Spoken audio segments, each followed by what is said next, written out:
ఇవాళ లక్ష్మీ కళ్యాణ ఘట్టం రాబోతోంది. కాబట్టి ఒక విధంగా చెప్పాలంటే ఇవాళ ఉన్నటువంటి పరిస్థితి పెళ్లి పందిరి. మనందరం కూడా పెళ్లివారం కిందే లెక్క.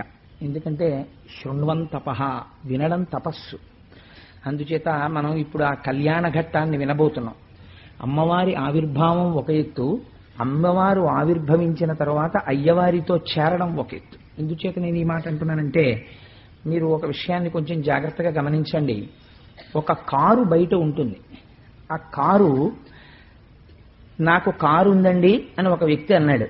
అయ్యా కారు ఉంది కదా, మనం కొంచెం పిఠాపురం వెళ్ళాలి, ఒక్కసారి మీ కారులో వెడదామా అన్నాం. నా కారు పని చేయట్లేదండి అన్నాడు. ఎందుకు పని చేయట్లేదు? కారు ఉంది కదా అంటే ఇంజన్లో ఏదో ఫాల్ట్ ఉందండి అన్నాడు. ఇంజన్లో ఫాల్ట్ ఉన్న తర్వాత ఆ కారు ఉన్నట్ట, ఆ క్షణంలో లేనట్ట అంటే ఆ ప్రయోజనములకు అది లేనట్టే లెక్క.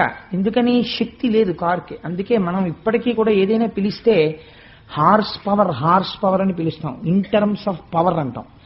పవర్ అంటే శక్తి. అది కంటికి కనపడదు, అనుభవైక విద్యము ఉపయోగపడుతుంది. అందుకని శక్తి ఆవిర్భవిస్తే సరిపోదు. ఒక ఇంజిన్ ఒక్కటే పనిచేస్తోంది అనుకోండి, కారు లేదు, దానికి ఛాసిస్ లేదు, సీట్లు లేవు, ఏమీ లేవు, ఇంజిన్ వర్క్ చేస్తోంది. ఏ చక్రాలు నడుపుతుంది? అది ఎవరికి ఉపయోగపడుతుంది? కాబట్టి ఇంజిన్గా ఉపయోగమా? లేదు. ఇంజిన్ లేని కారు ఉపయోగమా? లేదు. కాబట్టి ఇంజిను కారు కలిసి ఉంటే మనకు ఉపయోగం. ప్రకృతి పురుషుడు కలిసి ఉంటే మనకి అనుభవైక వేద్యం.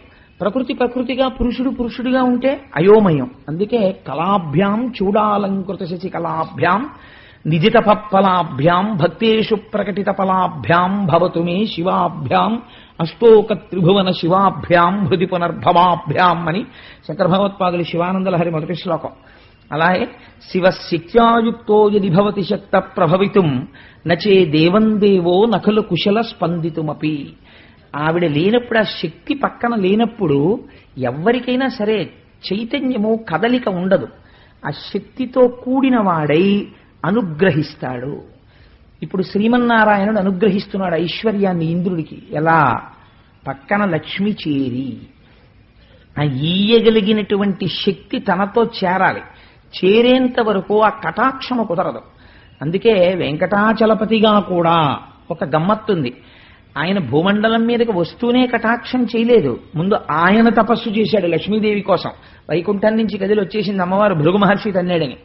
వచ్చేసి కొల్హాపురంలో ఉండిపోయింది.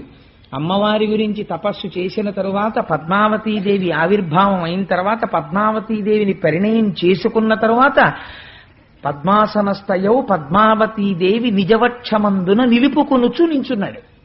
అందుచేత సశక్తియుతుడైనటువంటి పరమాత్మ మన అభీష్ట సిద్ధిని చేకూర్చగలడు.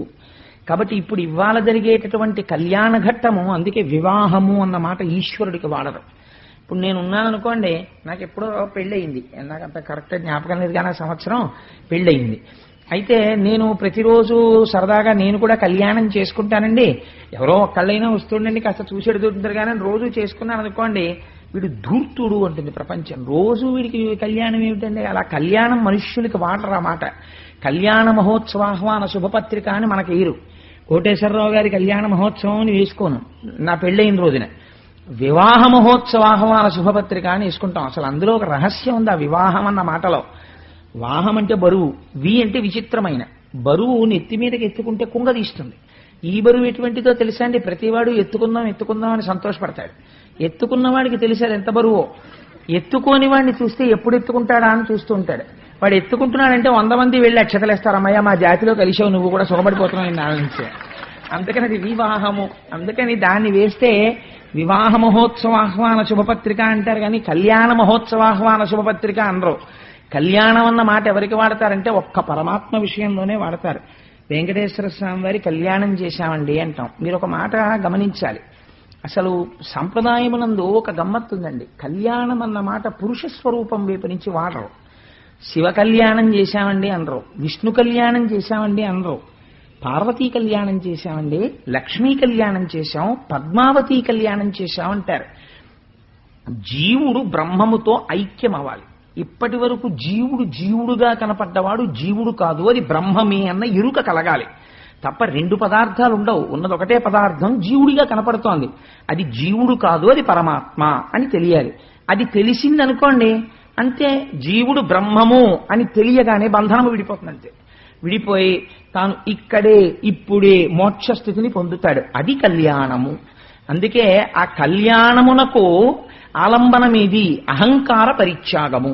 ముందు నా అంతవాణ్ణి నేనన్న భావన పోయి భక్తి ఏర్పడితే తప్ప ఈశ్వరతత్వం అంకురించదు.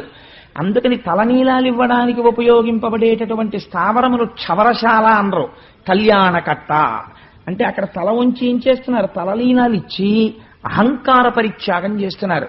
మీ పాపరాశి అంతటినీ వదిలిపెట్టేశారు. ఈశ్వరుడు ఎంత దయామయుడంటే మీకు సుఖ దుఃఖములు ఎక్కడి నుంచి వస్తాయి? పాపములలోంచి దుఃఖం వస్తుంది. ఈ పాపాలన్నింటినీ బాధపడకుండా తిరుపతి వచ్చినప్పుడల్లా ఓ 4 వేళ్ళి అంటే ఎవడెళ్తాడండి? పనికిరాని వెంట్రుకలు ఆయన తీసుకుని మహానుభావుడు నిప్పెట్టకుండా ఆ వెంట్రుకలు తీసేసుకుని వెంట్రుకల రూపంలో పాపాలని తీసేసుకుంటాడు. తీసేసుకుని పాపము పోయి దుఃఖ కారణము నివృత్తి అయి, అందుకే ఇది పేరు వెంకటేశ్వరుడు. వేం కటతీతి ఇది వెంకట.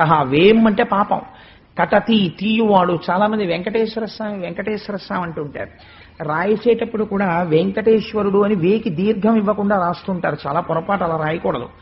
రాసేటప్పుడు వేం అని వేకి దీర్ఘం ఇవ్వాలి. వేం అంటే పాపము, కట తొలగించున్నది. వేం కటతి ఇది వెంకట. ఏది పాపమును తొలగించుచున్నదో ఆయన పేరు వేంకటేశ్వరుడు. అందుకని వేకి దీర్ఘం పెట్టి పలుకుతూ ఉండాలి. సరే, అందుచేత అటువంటి శ్రీమన్నారాయణ తత్వంతో ఇప్పుడు జీవతత్వం ఏకత్వం పొందడం, ఆ జీవబ్రహ్మైక్య సిద్ధి, పరబ్రహ్మము శక్తియుతుడు కావడం మనందరికీ కళ్యాణం. మనందరికీ కూడా ఏమవుతుంది కళ్యాణం జరిగితే అంటే, కళ్యాణానంతరము మనందరికీ కళ్యాణం జరుగుతుంది. అంటే శుభం జరుగుతుంది. మనందరి యొక్క కోరిక తీర్చగలిగిన వారై తల్లిదండ్రులై సింహాసనం మీద కూర్చుంటారు. అందుకే ఇవాళ కళ్యాణ ఘట్టం చెప్పి రేపు కుంకుమార్చన చెయ్యడానికి కారణం అది. ఇవాళ కళ్యాణం వాచికంగా పూర్తవగానే రేపు ఆ కళ్యాణ ఘట్టం ఇక్కడ చక్కగా సువాసినులందరూ కుంకుమార్చన చేస్తుంటే కన్నెపిల్లలు లక్ష్మీదేవి ప్రసన్నురాలవుతుంది. అసలు లక్ష్మి అనగా ఏమి, ఎందుకు ఆ చూపుల గురించి చెప్తారు విందురు గాని దాని గురించి. సరే, అందుచేత తొలకారు మెరుగుకై వడి తలతలమని మీను మెరయ ధగధగమనుచున్ కటముల నీనిడు చూపుల చెలువంబుల మొదలిటెంకి సిరి పుట్టె నృపా. నిన్నటి రోజున మీకు నేను విజ్ఞాపన చేసి ఉన్నాను. ఆ అమ్మవారు పుడుతూనే ముందు దేని గురించి వర్ణన చేశారు అంటే అమ్మవారి యొక్క చూపుల గురించి వర్ణన చేశారు. అందరికీ కూడా ఐశ్వర్యమును ఇయ్యగలిగినటువంటి తల్లి అటువంటి చూపులతో ఆవిర్భవించినది. ఈ లక్ష్మీదేవి ఆ పద్మములోంచి ఆవిర్భవిస్తే ఆ తల్లిని చూసిన వాళ్ళుట పురుషుడై పుట్టిన ప్రతివాడు కూడా అదే మొదటిసారి చూడడం. పాలమున్నీటిలో పుట్టినప్పుడు ఆవిడ్ని చూసి అలా ఉండిపోతే వాళ్ళ మనస్సులో ఉన్న భావనలన్నీ తీసి అసలు ఆ లక్ష్మీదేవిని ఎలా చతుర్ముఖ బ్రహ్మ సృష్టించి ఉండి ఉంటారు అన్నదానికి ఊహ చేసి పోతన గారు ఒక అద్భుతమైనటువంటి పద్యం రాశారు. నాకైతే అనిపిస్తుంది నిజంగా స్తోత్రాలంటే ఇవ్వండి, లక్ష్మీదేవి ప్రసన్నం అవడానికి, దరిద్రం పోవాలంటే ఇలాంటి పద్యాలు వినాలి, చదువుకోవాలి మనసులో. నిజంగా లక్ష్మీదేవి ఎలా ఉంటుందో చెప్తారు చూడండి. పాలమున్నీటి లోపలి మీది మీగడ మిసిమి జిడ్డున చేసి మెనువడసి క్రొక్కారు మెరుగుల కొనల తళుక్కల మేనిచేయగల నిగ్గు మెరుగు చేసి నాడునాటికి ప్రోది నవకంపు దీవల ననుబోధ నెయ్యంపు నులుకొలిపి క్రొవ్వారు కెందమ్మి కొలకుల ప్రొద్దున బొలసిన వలపుల బ్రొదిపెట్టి పసిడి చంపకదామంబు బాగుకూర్చి వాలు క్రొందెల చెలువున వాడి తీర్చి జానతనమున చేతుల జడ్డు విడిచి నలువ ఈ కొమ్మనొగి చేసి నాడు నేడు. బ్రహ్మగారు లక్ష్మీదేవిని ఎలా తయారు చేశారు, లేదా పరబ్రహ్మము ఎలా తయారు చేసింది అంటే, ఈ పాల సముద్రాన్ని చిలుకుతున్నారు కదా మందర పర్వతాన్ని పెట్టి. ఆ చిలుకుతున్నప్పుడు పాల సముద్రం మీద వెన్న ముద్దలు పైకి లేచి ముద్దలుగా పడిందిట. ఈ పాల సముద్రంలో ఉన్న వెన్న ముద్దలన్నీ ఏరి ఈ వెన్న ముద్దలన్నింటినీ తీసుకెళ్లి లక్ష్మీదేవి ఒంటికి అదే పనిగా తాపడం చేసి అంత మెరిసిపోతున్నటువంటి ఆ అమ్మవారి యొక్క సౌందర్యాన్ని ఆవిష్కరింపచేశారట. రెండవది, ఆకాశంలో వచ్చిన మెరుపులు చూశారట. మెరుపుల యొక్క అంచులలో ఉండేటటువంటి మెరుగు తీసుకున్నారట. మెరుపంతా వేరు, మెరుపు అంచు వేరు. అంచు మెరుపు చాలా అందంగా ఉంటుంది. ఆ అంచుకుండేటటువంటి మెరుపు తీసుకున్నారట. అందుకే నీలతోజద మధ్యస్థ విద్యుల్లేకే భువాస్వర అని ఆ మెరుపు తీసుకుని ఆ మెరుపులన్నిటిలో ఉన్నటువంటి అంచుల యొక్క మెరుపుతనాన్ని తీసుకొచ్చి అమ్మవారి యొక్క